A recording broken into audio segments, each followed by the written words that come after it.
And there was another hotel directly in front of us. That was 1873, and this would have been 1878. There was a gigantic wood frame hotel here up until 1917, and it was 3 or 4 times the size of the Ocean View House. And of course, in the 1880s, 70s, and 80s.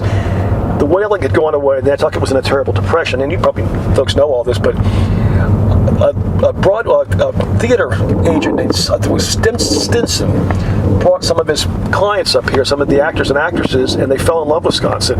And a lot of these people didn't have a lot of money, so word got out that this was a great place to get away from the city, especially during times when there was a lot of dysentery and whatnot. Should I take it right here? No, keep going. Oh, okay.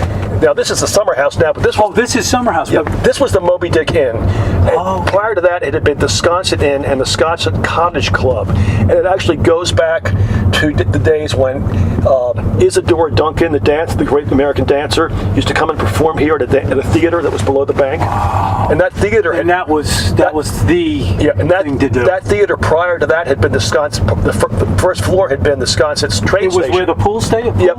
And where the pool is now, the theater transformed into a nightclub called the Moby Dick nightclub. That burned in a suspicious fire. It had been losing money for a long time, in like 1956, and that's when the insurance money, legend has it, paid for the pool, and then it was run as the Moby Dick till I guess it was 1979. Hey, I got a little bit of a story here to just show everybody. This house right here. Yep. Right? Yep. I stayed in one winter. I stayed in there's a garage apartment. I mean, we're talking tiny little thing. That was Mary Hellish house. Yeah, that's right. Yeah. And that was the year that I decided to go to film school, that winter. I spent one winter here, and I just said, I walked along that beach, I was going to break up with a girlfriend and that kind of stuff. And I didn't know what I was going to do with myself. I was miserable. Yeah. I said, you know what, I'm going to just do it. And I remember walking along the beach down there and saying, I'm just going to do it. And this was my motivation spot. Should I go this way or this way? Go this way. Yeah, Mary Heller. Is it still owned by the Hellers? I should know. Yeah, it is. Her children. They had a beautiful piano in there. With a piano. Interesting story.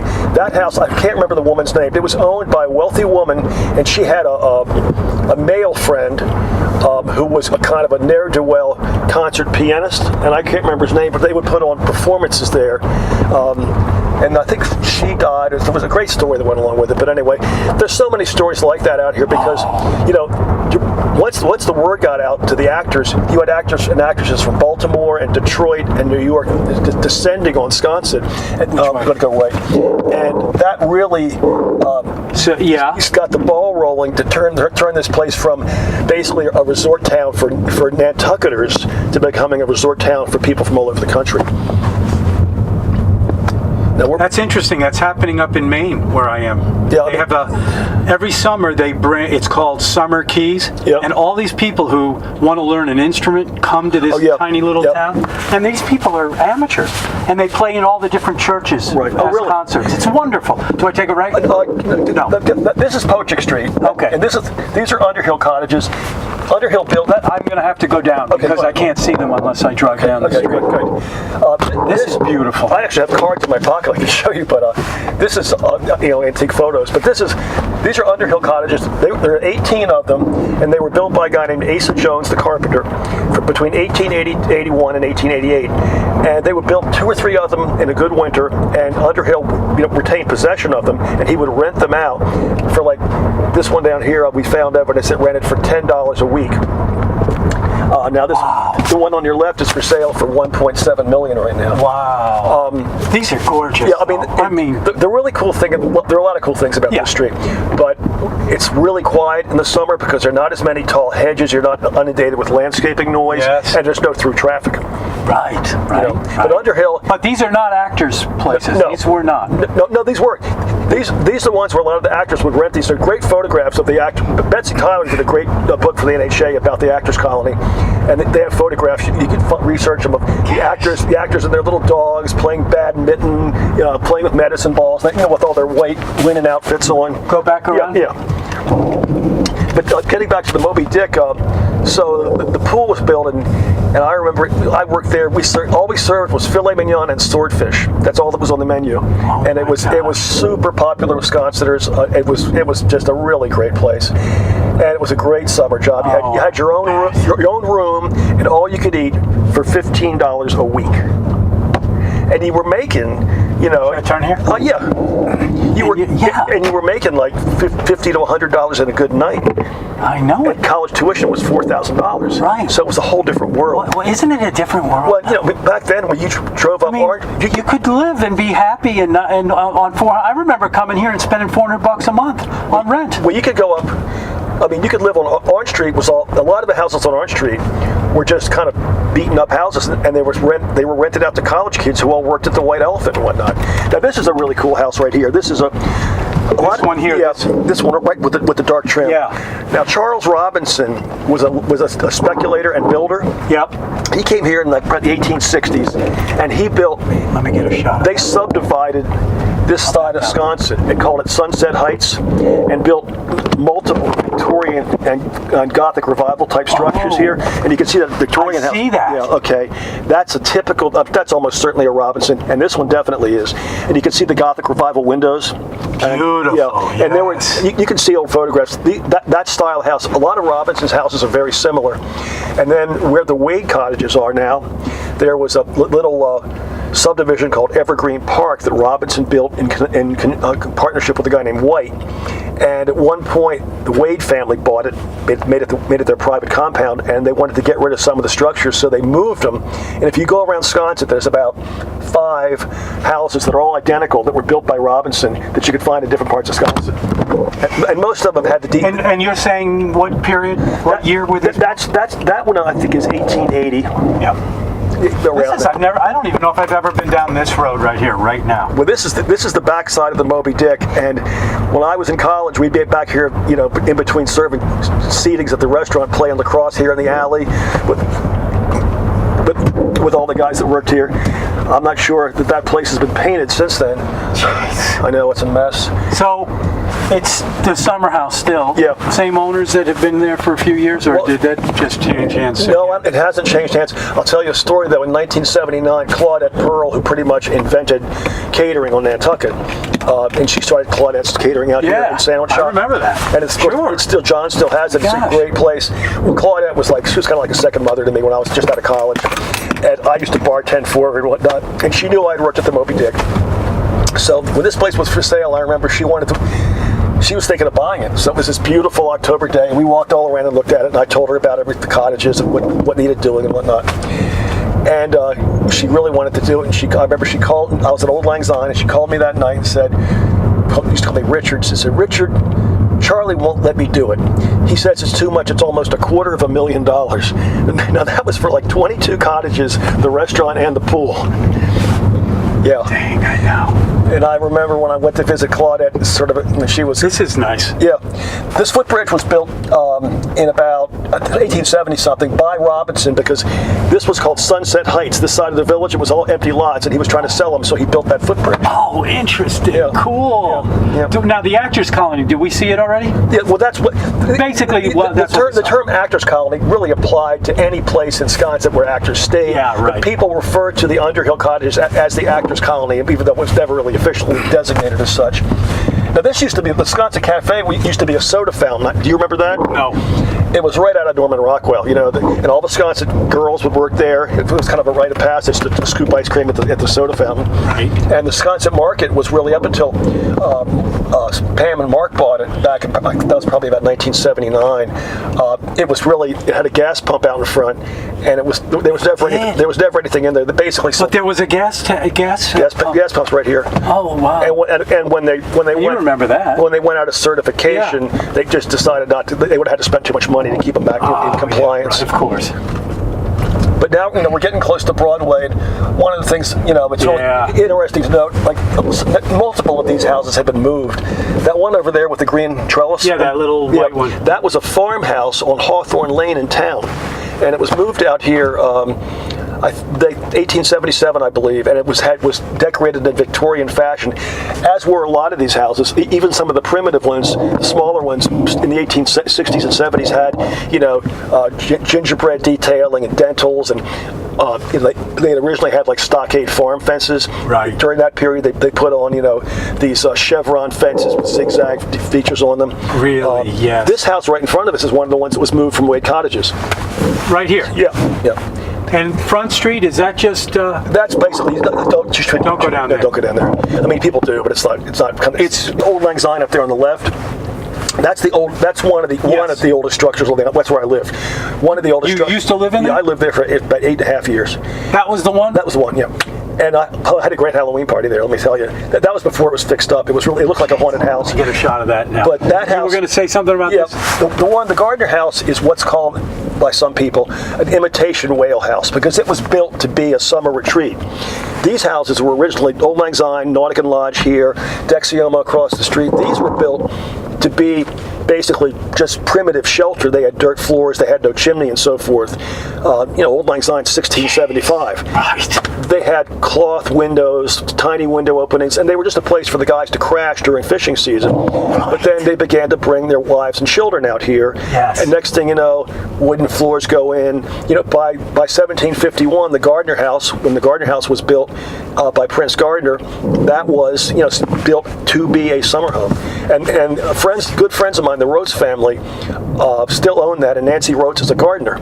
So they're direct descendants. And Michael May's just done a great new book about this village. It's called Wisconsin House by House, and it's a awesome. What a great idea! It's a great book, and he lived in Dexioma across from Old Lang Syne. I'm not sure if he still does or not, but this street has that. It has this street still has Folgers, Gardners, and Macy's still living on this street. A lot of these people are cousins and don't even. And they would never sell these places. Do these ever? Oh yeah, they must come up. The one in front of us, Shimoga. This one? Yeah. This was sold about 1.5 years ago, or maybe a little more. And boy, look at how that house, the original section there, the one closest to us. Yeah. That was a typical whale house. In other words, that was the original house. That was right there. And the little called warts that protrude off either side to form the shape of a T. They would have been added.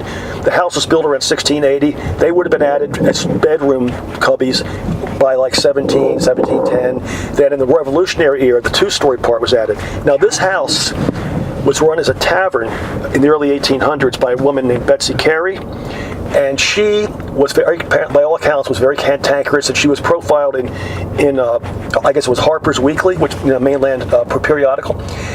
And she was known to lecture people on their manners and call them cheap and so on. And she sold chowder and she sold rum and fishing gear and whatnot.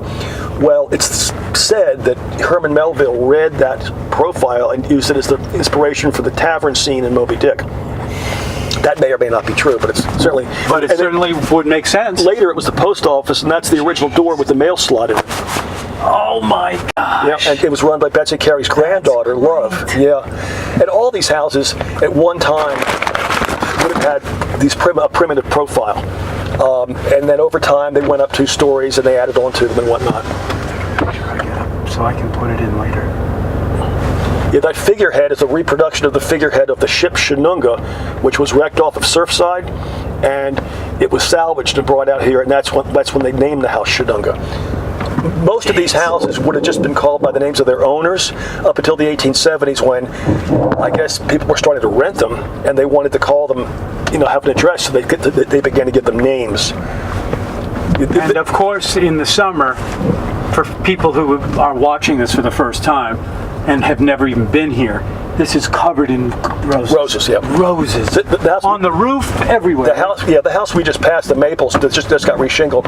I mean, last summer the roses, they were unbelievable. And it's it's funny that some people that don't appreciate things like this. They want something big. And a few years ago, we overheard some ladies walking through here on their way north, back to their big house, wherever, north of the village, and I overheard one of them. My friend overheard them say, "These are the less desirable houses."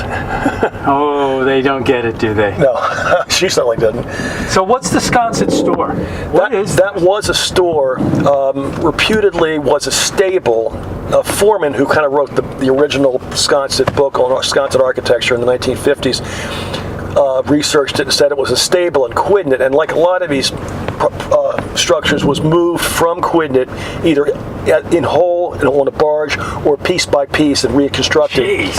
And then in the Victorian era, they put a second story on it and cleaned it up and made part of it into a store. There's a photograph of that. Because there are so many people that lived here then. I mean, this place, like you said, I mean, this was livable.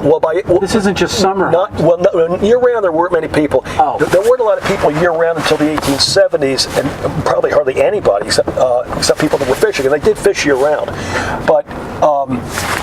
But in the 1870s, when the second boom came, whaling had died off, and all the people, merchants and bankers and so forth, had built the more grand houses on Sconset Main Street. Yep. Suddenly, there's not a lot of money around. Everybody's left Nantucket for the Civil War, the Gold Rush, and so forth.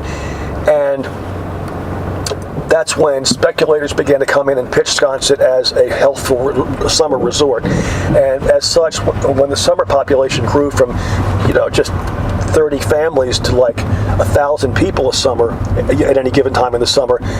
Now, there was no railroad, there were no automobiles, obviously, so they needed to have, there were farms out here, and so the people that lived here year-round were people that worked in the farm business, and also a lot of the domestics who came out here at the summertime, as we said before, squatted in Codfish Park. This little place here on the left, La Picotage. The front section of this, and I'll credit Michael May, I didn't know this until I read his book, was an ice cream store down at the pump square down here. Oh, man. I want to drive down to the left here. Oh, okay, sure. That's great to hear. Yeah. I mean, it's. There's a story. There's a story about every single one of these houses, and once again, I've gotten this information from living here, but also a lot from secondary sources like Michael May's book or Betsy Tyler's books. So, there's a lot of great information, but when you live here, it's so different from the rest of the Nantucket. It is like old Nantucket was. Yeah, in a way, isn't it? Yeah. Well, it's one of the places it's still We're trying to hang on out here, Yeah, and it's not like they're ready to put anything up, building any kind of giant complex. They are not allowing it. Sconseters are like, there have been a few. You can't touch this place. That's changing a little because there's a few. I'm not going to go into detail, but there's been a few. You mean like take down the little house and build it up? No, you can't take it down. Like Matticat does. But there have been a few things done lately that people are sort of scratching their heads about, but that's the HTC does what they do. I personally, there's somebody behind me too. So. I like it. Well, never mind. This is a really cool. This is the pump square. This was built. We'll go right. Oh, okay. But quickly, tell me about that. Was dug. The well was dug by subscription. I think they had 30 something or maybe more than that subscribers in 1776, and that was the town well. There were more subscribers than there were people living in Sconset. Now the town. What do you mean the town well? That was the village well. You mean, but people would come there and just pump their own water? Yeah, fill their buckets up. What year was that? Revolutionary, 1776, and they had prior to that it was rain barrels and cisterns. Now this is your club, right? This is when we think of Sconset, Sconset Casino. We think Rick Blair, don't we now? No, I don't know. Just kidding. But I mean, this is fancy here, right? No, not at all. It isn't? No. Could I join? Sure.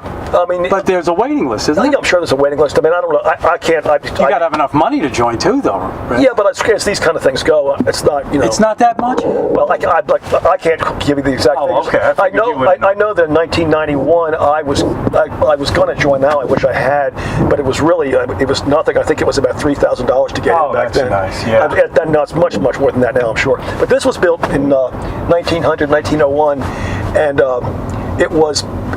Finished around the same time that the actors and actresses were all here. So that was a place where they would put on these grand performances every summer. Sure, they had to have something like that. And the Chanticleer here, the older section of the Chanticleer was a building that was moved here, but the Chanticleer was a family restaurant owned by the same family that ran the Moby Dick for years, up until, and then in 1970 or so, they sold it to a holding company, who then resold it to Jean-Charles Berrouet, the famous French chef, who turned it into what it is now. Sure. This is a famous little This is the Sconset Chapel. Once again, this was built by Charles Robinson. You can see, once again, the Gothic Revival style. Yes.